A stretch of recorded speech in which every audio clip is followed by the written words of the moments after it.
Hello everyone, welcome to developing success. और आज का जो हमारा टॉपिक है वो है साउथ चाइना सी से रिलेटेड। तो हम सभी जानते हैं कि साउथ चाइना सी में जो डिस्प्यूट चल रहा है उसके बारे में काफ़ी न्यूज़ में आप देख रहे होंगे, और काफ़ी सारे मेरे व्यूअर्स ने मुझे बोला कि साउथ चाइना डिस्प्यूट पे मैं एक वीडियो बनाऊं। तो ये है आपके लिए साउथ चाइना सी का डिस्प्यूट वीडियो।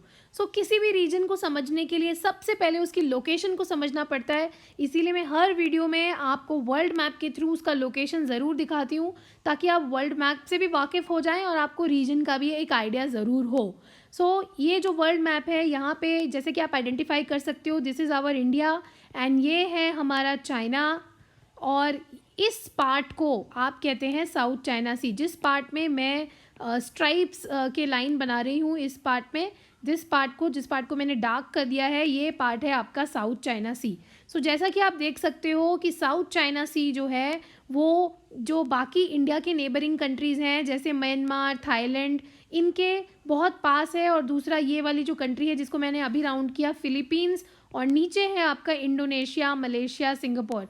सभी के बीचों बीच, इसीलिए इसको इंडो चाइना रीजन बोला जाता है, इंडो चाइना। ओके, ये, और मैं आपको डिटेल में भी साउथ चाइना सी दिखाऊंगी।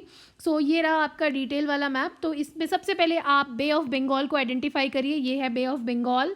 एंड उसके बाद ये वाला जो आइलैंड है ये है अंडमान निकोबार आइलैंड। उसके ऊपर ये जो कंट्री है म्यांमार, म्यांमार के साइड में आप देख रहे हो यहाँ लाओस, यहाँ थाईलैंड, और यहाँ ऊपर से नीचे तक जो मैं लाइन बना रही हूँ ये पूरा ये है वियतनाम। ओके, और वियतनाम के जस्ट ऊपर आप देख पा रहे होंगे चाइना, और चाइना के ये वाला जो पोर्शन आप देख रहे हो ये भी चाइना का है। ओके, ये पूरा, और ये है हमारी ताइवान, और ये जो मैंने अभी एनसर्कल कर रही हूँ ये है फिलीपींस।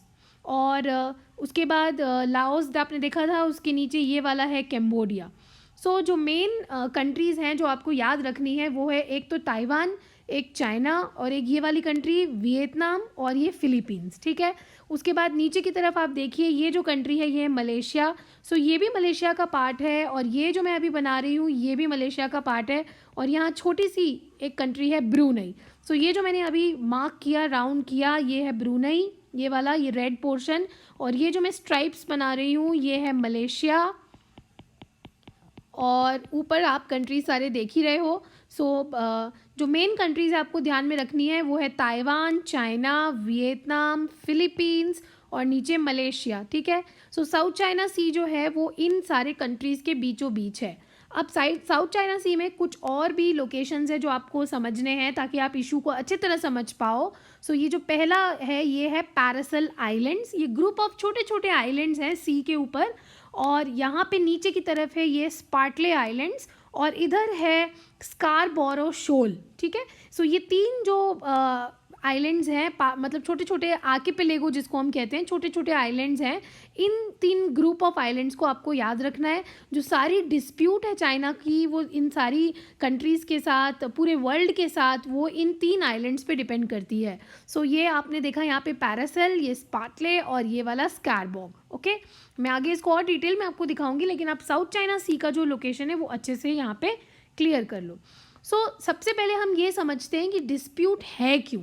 ओके, डिस्प्यूट इसीलिए है क्योंकि ये जो रीजन है यहाँ पे बहुत सारा ऑयल है, और जैसा कि हम जानते हैं पूरे दुनिया में जो वॉर चल रही है वो ज़्यादातर ऑयल के वजह से ही है, क्योंकि ऑयल जो है वो एनर्जी सेक्टर से बिलोंग करता है, और एनर्जी नहीं होगी तो हमारे इंडस्ट्रीज़ नहीं चलेंगे, इंडस्ट्रीज़ नहीं चलेगी तो प्रोडक्शन नहीं होगा, प्रोडक्शन नहीं होगा तो दुनिया भर में आपका सामान नहीं बिकेगा, और आपकी जीडीपी स्ट्रांग नहीं होगी, आप एक ग्लोबल पावर नहीं बन पाओगे।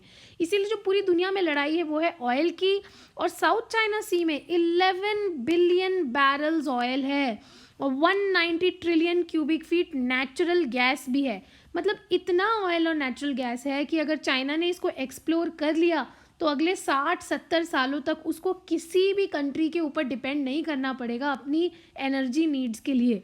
इनफैक्ट कुछ कंट्री का कहना है कि नेचुरल गैस 190 नहीं 250 cubic feet trillion cubic feet है।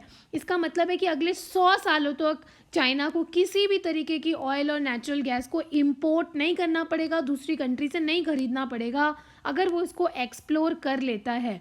इसके अलावा साउथ चाइना सी में फिशेस की भरमार है, और इतना है कि 10% जो वर्ल्ड की फ़िशेज़ है वो सिर्फ इसी सी में पाई जाती हैं, तो बहुत बड़ा एक फ़िशिंग का जो इंडस्ट्री है वो भी चाइना बना सकता है।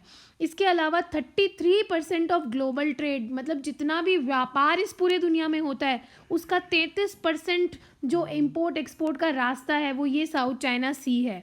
80% चाइना की जो एनर्जी है वो इम्पोर्ट करता है इसी रीजन से। अगर चाइना बाहर से जब एनर्जी खरीदता है तो उसका 80% एनर्जी सी के रास्ते आता है, समंदर के रास्ते आता है, और जो समंदर वो यूज़ करता है वो है साउथ चाइना सी।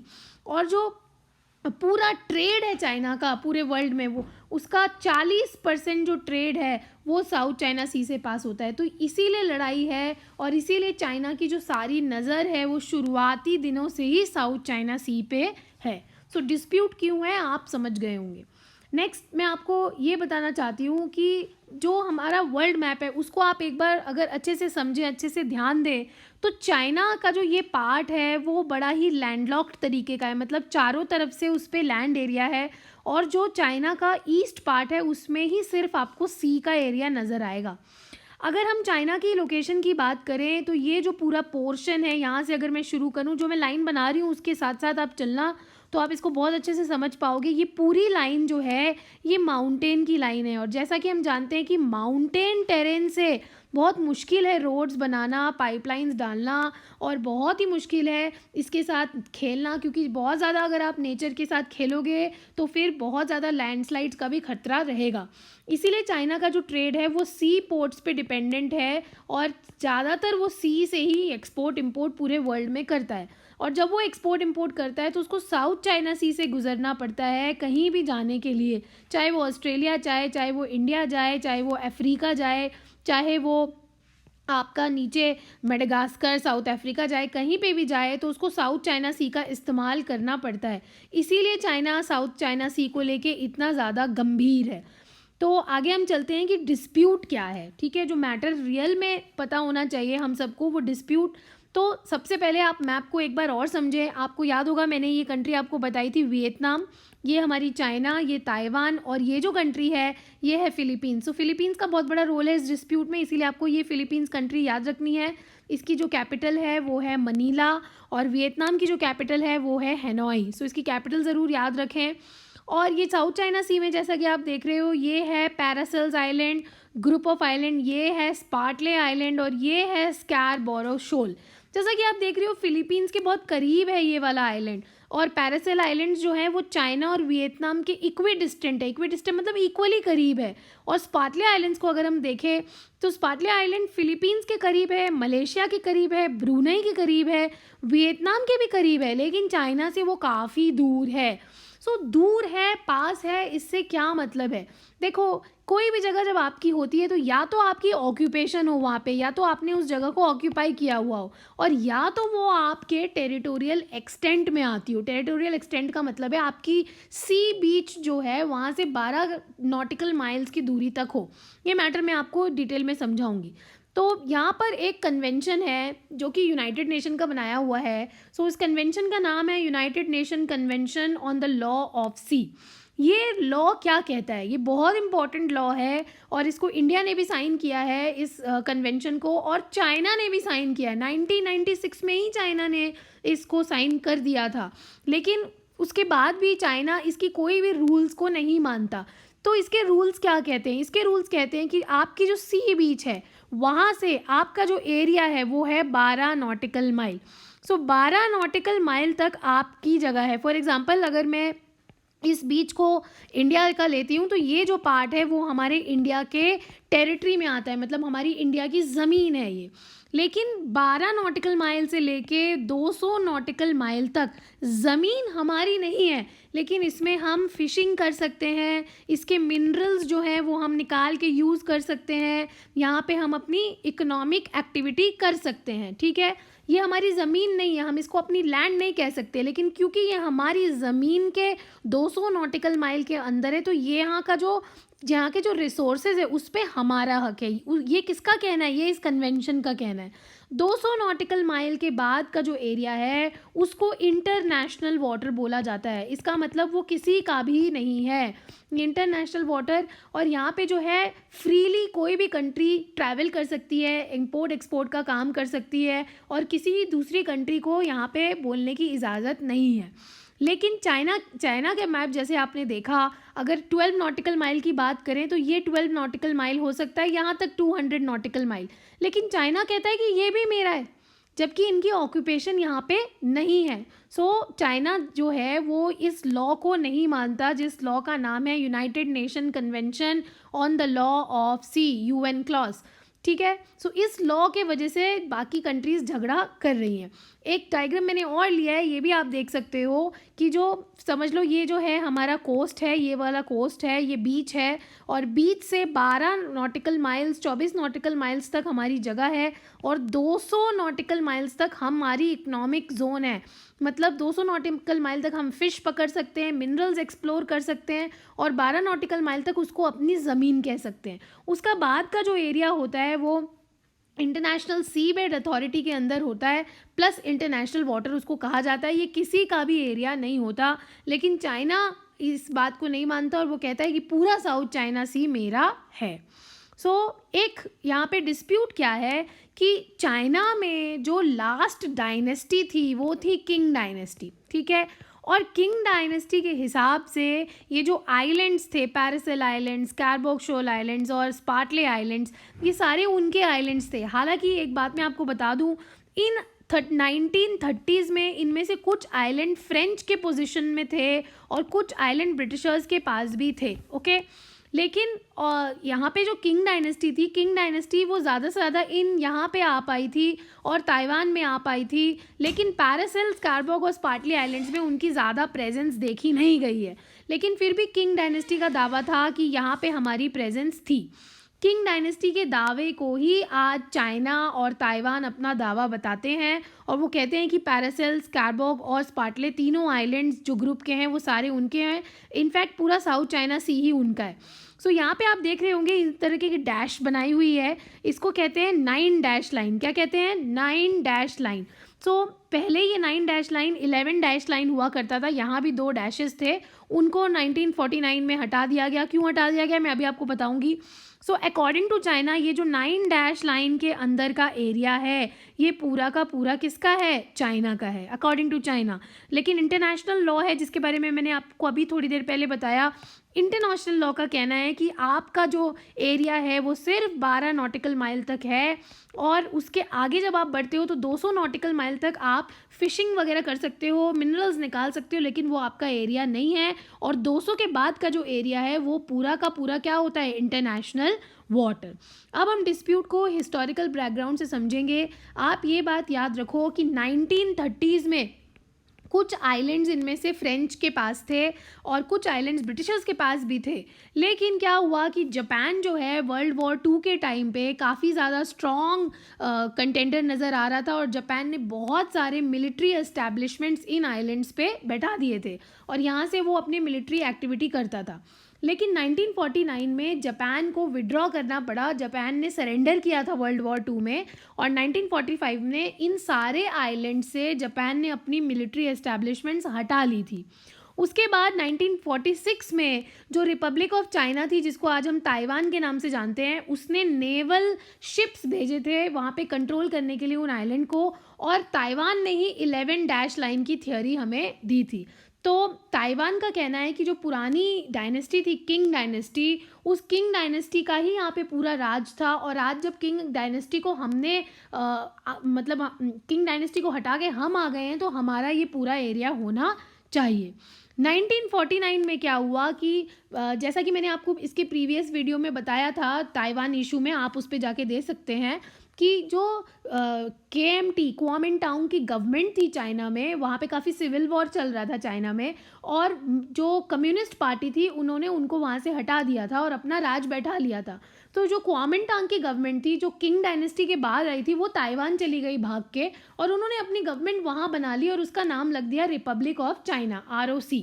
लेकिन जब कम्युनिस्ट पार्टी ऑफ चाइना बनी तो उन्होंने अपना नाम रखा पीपल्स रिपब्लिक ऑफ चाइना, जो कि आज मेन चाइना आप देखते हो उसका नाम है पीपल्स रिपब्लिक ऑफ चाइना।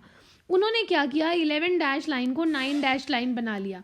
वहाँ के जो पहले प्रीमियर थे, चाइनीज़ प्रीमियर जाओ एनलई ने कहा कि वियतनाम के बगल का जो 2 डैश लाइन है उनको हटा देते हैं, वियतनाम को दे देते हैं और हम 9 डैश लाइन को अपना बताएंगे। ठीक है, उसके बाद इसी दौरान क्या हो रहा है कि वियतनाम, मैंने आपको कंट्री दिखाई थी वियतनाम और फ्रेंच का झगड़ा चल रहा था, और वियतनाम और फ्रेंच के झगड़ा जो था वो 1954 में ख़त्म हो गया। जब इनका झगड़ा ख़त्म हो गया तब जेनेवा अकॉर्ड साइन हुआ, और जेनेवा अकॉर्ड कहता है कि वियतनाम को वो सारी जगह मिलनी चाहिए जो 17 डिग्री पैरेलल लाइन के नीचे है, मतलब 17 डिग्री लैटिट्यूड के नीचे है। अब 17 डिग्री लैटिट्यूड के नीचे ये सारे आइलैंड्स आते हैं जो मैंने आपको अभी दिखाए थे, स्पार्टले आइलैंड्स, पैरासेल आइलैंड्स, ये सारे आइलैंड 17 डिग्री के नीचे आते हैं। तो हिसाब से जेनेवा अकॉर्ड के हिसाब से ये सारे आइलैंड्स वियतनाम के हो गए। अब वियतनाम का जो वॉर है वो 1974 में ख़त्म हो गया। लेकिन इस बीच मेरे को आपको एक बात बहुत इंपॉर्टेंट ये बतानी है कि जो वियतनाम की जो कंट्री है, आपने मैप में देखा होगा, तो जो नॉर्थ वियतनाम है वो साउथ वियतनाम के साथ लड़ रहा था। साउथ वियतनाम के जो लीडर थे हो ची मी, वो नॉर्थ वियतनाम के लीडर से लड़ रहे थे और अपनी अपनी सुप्रीमेसी को एस्टैब्लिश करने की कोशिश कर रहे थे। नॉर्थ वियतनाम का जो पार्ट था उसको सपोर्ट करती थी यूएसएसआर, मतलब रशिया और चाइना, इनको आर्म्स देते थे लड़ने के लिए, और साउथ वियतनाम को यूएसए सपोर्ट करता था। समझ रहे हो, तो लड़ाई प्रॉक्सी वॉर की थी। और नॉर्थ वियतनाम और साउथ वियतनाम के झगड़े में नॉर्थ वियतनाम जो है वो बहुत ही स्ट्रांग निकला, और नॉर्थ वियतनाम ने ये सारा झगड़ा जो है, लड़ाई जो है वो जीत लिया। लेकिन पूरी दुनिया जानती है कि north Vietnam Gurela war tactic से ये लड़ाई जीता था, और दूसरा यूएसएसआर रशिया ने उसको काफ़ी हेल्प किया था। चाइना ये जानती थी कि नॉर्थ वियतनाम अगर पावर में आ गया तो ये सारा जो स्पार्टले आइलैंड्स है और पैरासेल आइलैंड्स है ये ले लेंगे। इसीलिए चाइना ने पहले ही यहाँ पे अपने मिलिट्री एक्सपेडिशंस भेज दिए इन आइलैंड्स को ऑक्यूपाई करने के लिए। तभी चाइना और वियतनाम का वहाँ पे वॉर हुआ, जिसको हम चाइना वियतनाम वॉर के नाम से जानते हैं। और इस वॉर में क्या हुआ, ये वॉर अनडिसाइसिव था, यहाँ पे कोई जीता या हारा नहीं, लेकिन चाइना ने काफ़ी सारे आइलैंड्स को अपने कब्जे में कर लिया और यहाँ पे मिलिट्री एस्टैब्लिशमेंट बैठा दी। इस वॉर में ये हुआ। उसके बाद काफ़ी दिनों तक ये बातें चर्चा में नहीं थी, ये डिस्प्यूट चर्चा में नहीं था, क्योंकि नई नई ये कंट्रीज़ आज़ाद हुई थी, वॉर एंड हुआ था, तो ये अपने अपने डेवलपमेंट करने में लग गई। लेकिन 2009 में चाइना ने एक बहुत बड़ी बात की और उसने यूनाइटेड नेशन में मैप सबमिट कर दिया जाके, और उस मैप में 9 डैश लाइन को ड्रॉ कर दिया और बता दिया कि पूरा साउथ चाइना सी हमारा है। जब फॉर्मली चाइना ने ऐसा किया 2009 में, तब जाके प्रोटेस्ट लॉन्च हुए फॉर्मली। और प्रोटेस्ट लॉन्च किसने किसने किया, फिलीपींस ने, वियतनाम ने, मलेशिया ने, ब्रूनेई ने और इंडोनेशिया ने। हालांकि इंडोनेशिया का कोई इसमें से नहीं है, इंडोनेशिया कोई आइलैंड डिमांड नहीं करता, कुछ क्लेम नहीं करता, लेकिन इंडोनेशिया कहता है कि वाटर फ्री होना चाहिए, इंटरनेशनल वाटर में नेविगेशन फ्री होनी चाहिए, ये आपका नहीं है। 2010 में इस लड़ाई में यूएसए ने भी इन बाकी कंट्रीज़ का साथ दिया और कहा फ्रीडम ऑफ नेविगेशन होनी चाहिए। और क्योंकि चाइना ने international law, United Nation convention on law of sea sign किया है, तो चाइना को ये बात माननी चाहिए। 2013 में फिलीपींस ने formally international court of justice में जाके केस कर दिया चाइना पे, और उन्होंने यूएन क्लॉज को आधार लेके केस किया। 2016 में इंटरनेशनल कोर्ट ने अपनी रूलिंग दी कि फिलीपींस ही सही है और चाइना सही नहीं है, और उन्होंने फिलीपींस के फेवर में अपनी रूलिंग सुनाई, जजमेंट सुनाई। दोनों, ताइवान जिसको हम रिपब्लिक ऑफ चाइना के नाम से जानते हैं और PRC, People's Republic of China, दोनों ने इस रूलिंग को रिजेक्ट किया है। एक बार मैं और आपको यहाँ याद दिला दूँ कि आरओसी 11 डैश लाइन में बिलीव करता है, और जो पीआरसी है, जो मेन चाइना है, वो 9 डैश लाइन में बिलीव करता है। दोनों का एक ही कहना है कि किंग डायनेस्टी की ये जगह थी, और क्योंकि किंग डायनेस्टी की जगह थी और दोनों ही चाइना को क्लेम करते हैं, तो दोनों ही का क्लेम एक है कि पूरा साउथ चाइना सी जो है वो इनका है। लेकिन ये गलत है, ऐसा नहीं हो सकता, क्योंकि मैंने आपको बताया यूएन क्लॉज का बहुत बड़ा रोल इंटरनेशनल वाटर्स में होता है। अब दूसरी एक बात हम यहाँ से जानेंगे कि ये जो सारा मैटर है इसमें इंडिया का क्या से है, इंडिया इसमें क्यों इंटरेस्टेड है। सबसे पहले तो आप ये जान लो कि साउथ चाइना सी से इंडिया का भी ट्रेड होता है, क्योंकि इंडिया का जो एक्सपोर्ट इंपोर्ट जापान को जाता है, फिलीपींस को जाता है, वियतनाम को जाता है, वो साउथ चाइना सी से होके जाता है। तो साउथ चाइना सी पे अगर कोई भी रूलिंग जजमेंट आएगी या कोई उसको क्लेम करेगा तो फिर इंडिया को भी उसमें फ़र्क पड़ेगा। नेक्स्ट ये बात आप जान लीजिए कि इंडिया जो है एक एंशियंट सिविलाइजेशन है और आज से नहीं, कुल 1500 सालों से इंडिया का जो रिलेशन है वो बाहरी देशों से बना हुआ है, स्पेशली चाइना, जापान, आप ईरान भी ले सकते हो। दूर दूर तक हमारे जो प्रोडक्ट्स थे, स्पाइसेस थी, उनकी चर्चा थी, तभी तो यूरोपियंस आए थे हमारे यहाँ पे। तो 1500 सालों का जो ये कंटिन्यूस एक प्रोसेस है इस सी को यूज़ करने का, वो अचानक से अगर बंद कर दिया जाए, अचानक से उस पर कोई फ़ीस चार्ज की जाए तो इंडिया पे उसका बहुत प्रभाव पड़ेगा। दूसरा, आसियान जो कंट्रीज़ हैं, 10 आसियान कंट्रीज़ हैं, जो 10 साउथ ईस्ट एशियन कंट्री है, जैसे कि Malaysia, Brunei, Singapore, Indonesia, Thailand, Laos, Cambodia, वो सारे के सारे आसियान में हैं और इंडिया का बहुत ज़्यादा ट्रेड जो है वो आसियान से होता है। ठीक है, अराउंड $200 बिलियन का जो ट्रेड है वो हम आसियान से, साउथ कोरिया से, जापान से करते हैं, तो वहाँ भी इंडिया को बहुत फ़र्क पड़ेगा। और लास्ट, एक कॉमन सिक्योरिटी की ज़रूरत हर किसी को है। सो सिक्योरिटी आज अगर चाइना अपना बल दिखा के पूरे साउथ चाइना सी को अपना लेता है तो आगे वो बढ़ के सुलू सी, सिलेब सी, अंडमान सी और बे ऑफ बंगाल तक भी पहुंच सकता है।